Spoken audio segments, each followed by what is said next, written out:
Ating Presidential Legal Counsel Salvador Panelo, delusional at advanced daw mag-isip ayon yan sa isang kongresista. Brigada Haji Camino, ibrigada mo! Brigada Live Report! Binara ni Representative Percy Sendanya ang pahayag ni dating Presidential Legal Counsel Salvador Panelo na hindi malayong manalong Pangulo sa 2028 si Vice President Sara Duterte sakaling pumanaw si dating Pangulong Rodrigo Duterte habang nasa kustodiya ng International Criminal Court. Ayon kay Sendanya, dapat nang itigil ng kampo ng dating Pangulo ang pagkukumpara sa kanya kay dating Senador Ninoy Aquino at sa kanyang pamilya.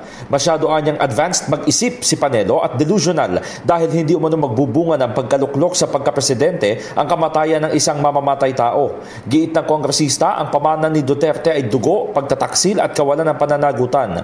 Bumalik umano sa bansa bilang bayani si Aquino at sinalubong ang mga bala habang si Corazon Aquino ay bunga ng popular na pag-aaklas laban sa diktadura. Samantalang si dating Pangulong Duterte ay inilipad sa The Hague para harapin ang ICC at si VP Sara ay mula umano sa anino ng isang berdugo. Dagdag pa ni Sendanya, sa halip na pagpantasyahan ang pagpanaw ni Duterte bilang isang political strategy, dapat tanggapin umano ng kanyang kampo ang realidad na paparating na ang hustisya.